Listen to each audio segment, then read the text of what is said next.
Hello everyone, good morning, welcome back to my channel. আশা করি আপনারা প্রত্যেকে খুব ভালো আছেন আর আমরাও কিন্তু বেশ ভালো আছি। তো এখন সকালবেলা 8টা বাজে, তো রান্নাবান্না স্টার্ট করে দিয়েছি। আর আজকে হচ্ছে বুধবার। তো এই কদিন না আমাদের নিরামিষ খাওয়া হচ্ছিলো 3 দিন, মানে রবিবার থেকে নিরামিষ হচ্ছিলো, কারণ রবিবারে গেছে হাঁড়ি ধোয়া, সোমবার গেছে পালুনি, আর কালকে মঙ্গলবার হয়েছে শাক রাখা। তো সেই কারণে 3 দিন নিরামিষ খাওয়া হচ্ছিলো। আজকে আর তো নিরামিষ মোটেই খাওয়া যাবে না। তো সেই কারণে হাজব্যান্ড গেল সকাল সকাল বাজার। তবে বাজার যাওয়ার জন্য অনেকক্ষণ থেকে প্রিপারেশান নিয়েছে, কিন্তু ঘটনা হচ্ছে বৃষ্টি চালু হয়ে গিয়েছিলো। তো বৃষ্টিটা এখন একটু কমেছে, তো সেই কারণে এখন আবার গেল বাজার। ছেলে গেছে সিঙ্গুরে পড়তে। তো সকালবেলা অনেক কটা কাজ ছিল, যেমন হাজব্যান্ডের অনেকগুলো জামা কাপড় কাচা হয়নি, তো সেই কারণে মেখে দিলাম সকাল সকাল। তারপরে কাপড় জামা ধুয়ে শুকনো দিয়ে আসলাম। অনেক গতকালের শুকনো জামা কাপড় সেগুলো গুছানো হয়নি, যেগুলো সব তাল করা ছিল সেগুলো সব গুছালাম। এক এক করে কাজকর্ম হচ্ছে। তো এক এক করে কাজকর্ম মিটিয়ে এখন এসেছি হচ্ছে রান্নাঘরে। রান্নাবান্না স্টার্ট করে দিয়েছি। এই যে, আর এই যে এখানে করলা ভাজা হয়ে গেছে। করলাটা না পেকে গিয়েছিল, মানে ছোটো ছোটো কয়েকটা উঠছে, পেকে মতো গিয়েছিল, সেগুলো দানাগুলো ফেলে দিয়ে ওই ভাজা করা হয়েছে। আর হচ্ছে চিচিঙে আলু পোস্ত হবে, কিন্তু ঘটনা হচ্ছে এই যে চিচিঙে আর আলু একেবারে সিদ্ধ করতে দিয়ে দিয়েছি। সিদ্ধ করে জলটা ফেলে দেবো ভাত দিয়ে, কারণ কী বলুন তো, এই আলুগুলো একটু চন্দ্রমুখী আলু, একে যদি প্রেসারে দিই তাহলে আর হচ্ছে সিদ্ধ করতে। আর চিচিঙেগুলো অনেকদিন ফ্রিজে আনা হয়েছিল, তো সেই কারণে ফ্রিজে ছিল। ফ্রিজে থাকলে অনেকদিন সিদ্ধ হতে যায় না চিচিঙে, তো সেই কারণে আলু আর চিচিঙে একেবারে সিদ্ধ করে নিয়ে তারপর যা করার করবো, তাহলে একসঙ্গে দুটো সিদ্ধ হয়ে যাবে। এই হচ্ছে ঘটনা। তো এখনও ভাত বসাই নিয়ে এবার ভাতটা বসাবো। তো সাথে থাকুন, দেখতে থাকুন, আশা করছি ভালো লাগবে। তো চিচিঙে আলুটা একেবারে সিদ্ধ মতো করে নিয়েছি, নিয়ে একদম জলটা পুরো ফেলে দিয়েছি, কারণ হাজব্যান্ডের যেহেতু ডায়াবেটিস আছে, ওর তো মানে আলু জল শুদ্ধ খাওয়া যাবে না। তো সেই কারণে আর কি আলুর জলটা ফেলে দিতে হয়। আর এটা যেহেতু চন্দ্রমুখী আলু, মানে কুকারে যদি সিটি দিই আর কোনো আলুর অস্তিত্ব থাকবে না, তো সেই কারণে আলু সিদ্ধ করে নিলাম। একটু গ্যাসটা পুরলো, কড়াতেই করতে হলো বাধ্যতামূলকভাবে। আর এদিকে করবো হচ্ছে ছোটো আলু ভাজা। তো আমার ননদ আর কি অনেকগুলো ছোটো আলু দিয়েছিল, তো সেই ছোটো আলু, বড়ো আলুও দিয়েছিল, তো তার সঙ্গে ছোটো আলুও দিয়েছিল। তো এই আলুগুলো না খেয়ে নিতে হবে এরকমভাবে ভেজে ভেজেই, কারণ খুব ছোটো আলু তো, একে ছাড়িয়ে ছাড়িয়ে কাটতে তরকারিতে দিতে অনেকটা সময় লেগে যাবে। আর সকালে যেহেতু আমার রান্না, তাড়াহুড়ো করে এসব হয় না, তো সেই কারণে এইভাবেই ওই খোলা শুদ্ধই আলুগুলোকে ভেজে নিই। মুড়ি টুড়ি মানে খাওয়ার জন্য আর কি আলুগুলো বেশ ভালোই লাগে খেতে। তো যাই হোক, এই তো পেঁয়াজ দিয়ে আলুটা ভেজে নিচ্ছে। আলুটা প্রথমে আধ ভাজা করে নিলাম, তারপরে আর কি পেঁয়াজ দিয়েছি, পেঁয়াজ দিয়ে আর একটু ভেজে নেব, নিয়ে একটু গুঁড়ো লঙ্কা দিয়ে নামিয়ে নেব। আর 4টে আমড়া ছিল, দেখুন না, একটু শুকিয়ে শুকিয়ে মতো যাচ্ছিলো। তো ছেলেটা আর আমি একটু টক ডাল বানিয়ে টক ডাল খাবো আমরা।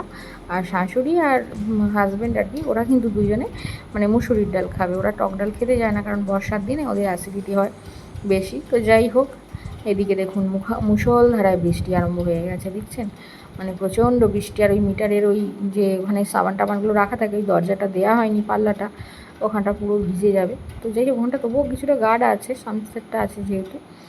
আর এদিকে সকাল সকাল আবার হাজব্যান্ডের অনেকগুলো জামা প্যান্ট ছিল, সেগুলোও সব ভিজিয়ে দিয়েছি সার্ফ দিয়ে, কারণ বেশ কদিন কাচা ধোয়া করা হয়নি ওর জামা কাপড়গুলো। তো সেই কারণে আজকে মেখে দিয়েছি, জানি না আদৌ রোদ্দুর উঠবে কি, যা বৃষ্টি আরম্ভ হয়েছে। আর এদিকে হাজব্যান্ড গেছে বাজার, মানে অল্প অল্প ঝিমঝিম করে বৃষ্টি পড়ছিল, তখন বাজার গেছে।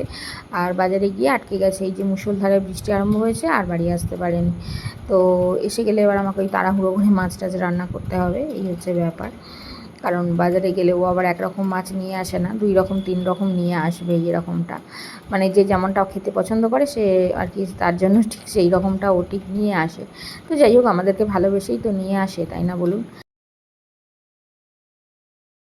আর এদিকে তরকারিটা হয়ে গেছে, তো মানে তরকারিটা একটা নামাবো মানে পাত্রের মধ্যে, সেই পাত্রগুলো কিন্তু সব কলতলায় মাজা ধোয়া করে রেখে দিয়েছি, ছোটো ছোটো পাত্রগুলো। তো বৃষ্টি পড়ছে, সেই কারণে আমার ছাতাটা মাথায় দিয়ে নিয়ে আসলাম। আর এদিকে টক ডাল দেখুন একদম রেডি হয়ে গেছে, আর ওদের ডালটা তো আগেই করে নিয়েছি। আর আমার আর ছেলের জন্য এই যে অল্প একটু ডাল করেছি, তাহলেও মনে হয় এতটা ডালও মানে খেতে লাগবে না, কারণ হচ্ছে আগে যেহেতু এই দেখুন হাজব্যান্ড এনেছে 2 রকমের মাছ, এক হচ্ছে রুই মাছ, আর সমুদ্রের ওই যে পমফ্রেট মাছের মতো দেখতে, ওগুলোকে ওই চাঁদা পমফ্রেট বলে আর কি। তো যাই হোক, এই মাছের মানে যে মানে সর্ষে বাটা আর পেঁয়াজ বাটা দিয়ে একটা মানে ঝাল করি, ওই ঝালটা দিয়েই ভাত মেখে খেতে এত ভালো লাগে। তো সেই কারণে ডাল খুব একটা আমার খেতে আর পছন্দ হয় না আর কি। সমুদ্রের মাছ হচ্ছে আমার ভীষণ প্রিয়, সমুদ্রের যে কোনো মাছ আমি খুব ভালো খাই। কিন্তু পুকুরের মাছগুলো না অতটা আমার ভালো লাগে না। আবার হাজব্যান্ড, ছেলে, শাশুড়ি ওরা আবার এই সমুদ্রের এই সমস্ত মাছ খেতে পছন্দ করে না।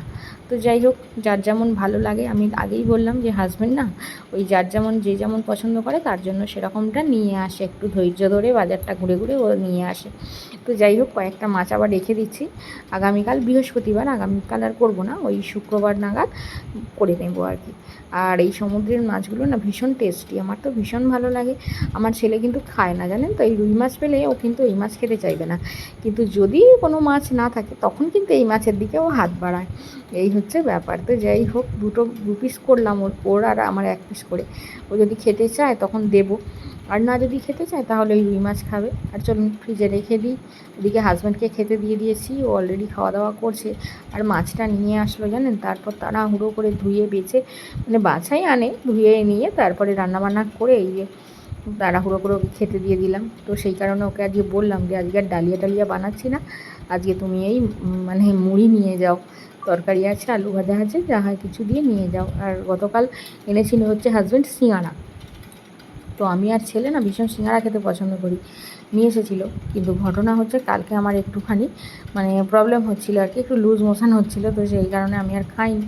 তো একটা থেকে গেছে, কিন্তু ওটা আমিই খাবো, আমার এত ভালো লাগে সিঙাড়া, চপ, এই জাতীয় খাবারগুলো খেতে। হাজব্যান্ড তাই বলছে যে ওটা যদি তুমি না খাও তাহলে বাবুকে দিয়ে দিই। আমি বললাম না, ওটা আমিই খাবো, বাবু তো কালকে খেয়েছে, আমার ভাগেরটা আমি খাবো। তো এই নিয়ে আমার হাজব্যান্ডকে বলছি। তো যাই হোক, এদিকে দেখুন শশাগুলো একটু ভালোভাবে ধুয়ে নিলাম, একবার ধুয়ে কাটা হয় তাহলেও একবার ভালোভাবে ধুয়ে নিলাম। রীতি অনেকটা সময় পর আবার আপনাদের সামনে আসলাম, এখন ওই দুপুর 2:30টা নাগাদ বাজে। তো অলরেডি আমার সমস্ত কাজবাজ সব কমপ্লিট হয়ে গেছে, হয়ে গিয়ে মানে খাওয়া দাওয়া সব কমপ্লিট, শুধুমাত্র মানে স্নান দান করার পর চুলটা আঁচড়ানো হয়নি এখনও পর্যন্ত। তো চুলটা আঁচড়াতে এসেই ভাবলাম যে ড্রেসিং টেবিলটা একটু ধুলো মরেছে, তাহলে একটু ভালোভাবে মুছে পরিষ্কার করে নিই।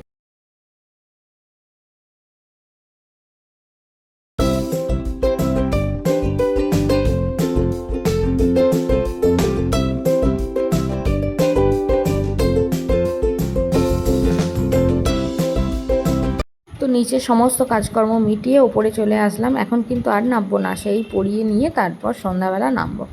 আর এদিকে দেখুন কাপড় জামাগুলো সব ছাদে পেতে পেতে দিচ্ছি, কারণ হচ্ছে শুকাচ্ছে না, আজকে তো রোদ্দুর খুব একটা নেই, তার মধ্যে আবার মাঝে মাঝে ঝিমঝিম করে বৃষ্টি পড়ছে। তো এখন যাই হোক দেখছি ছাদটা একটু শুকনো আছে, তো সেই কারণে একটু পেতে পেতে দিচ্ছি, তবে আজকে আর শুকাবে বলে মনে হয় না। তো এই যে বর্ষাকালে এক রোদে কাপড় জামা কোনো দিন শুকায় না, 2 দিন রোদ্দুর দিলে তবে শুকাবে। আর কখনো সখনো তো আবার 2 দিন 3 দিনও রোদের দর্শন পাওয়া যায় না বর্ষাকালে। মানে বর্ষাকালটা যে কী কষ্টের, আর জামা কাপড় তেমনি বর্ষাকালে নোংরা ময়লাও হয় বেশি, দেখবেন অন্যান্য সময়ের থেকে বর্ষাকালেই নোংরা ময়লা হয়, কারণ বাতাসে প্রচুর পরিমাণে আর্দ্রতা থাকে, সেই কারণে নোংরা ময়লাগুলো জামা কাপড়ে খুব সহজেই কিন্তু ধরে যায়। তো যাই হোক, কাপড় জামাগুলো এখন পেতে পেতে দিই, আর 4তলাতেও না একবার গিয়ে পেতে দিয়ে আসতে হবে, ওই শুকনো শুকনো চুড়িদারগুলো আছে ঘরের মধ্যে, মানে আধ শুকনো, তো সেইগুলো দেখি একবার পেতে দিয়ে আসবো, কারণ এখন যেহেতু ছাদেই থাকবো আর ছাদ থেকে নামবো না, তাহলে বৃষ্টি এলে সাথে সাথেই আর কি দৌড়ে গিয়ে তুলতে পারবো।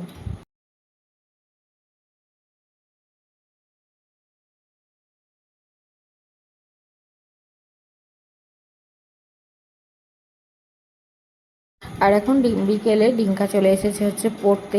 আর ওই যে বলি না, বিকেলের দিকে যদি ও ঘুমায় স্কুল থেকে এসে, তাহলে কিন্তু ওর পড়ার এনার্জি একেবারেই থাকে না।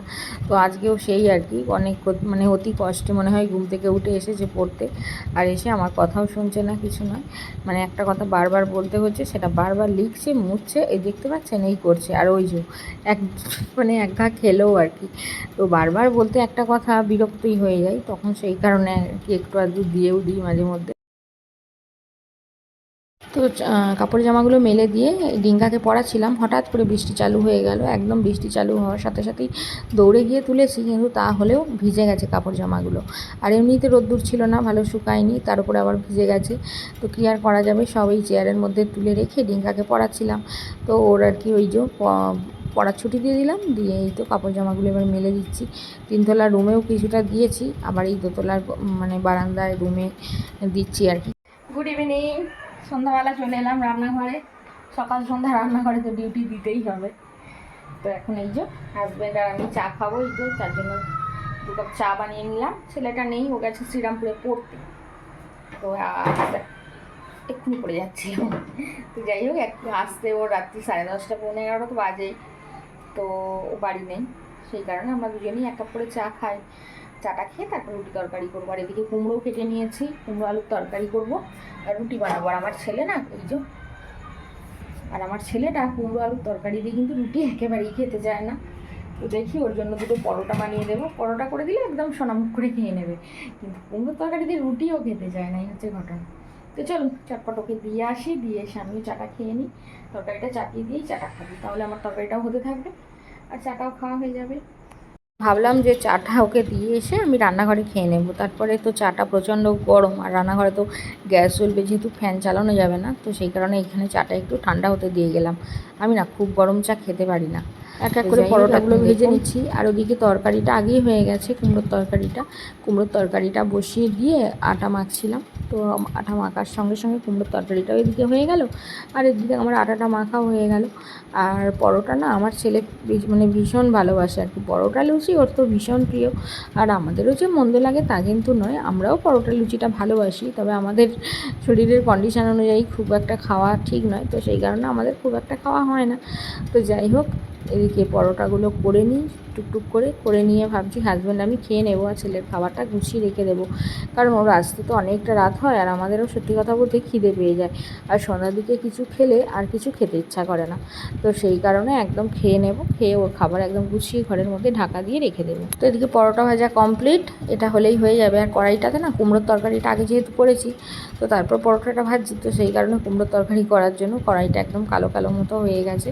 তো আবার একটা কড়াইকে নোংরা করবো বলুন না, সেই তো আমাকেই মাজতে ধুতে হবে, তো সেই কারণে আর কি, আর ওই একটা কড়াইতে একটু ভালোভাবে ধুয়ে লুচি মানে পরোটা কটা করে নিলাম।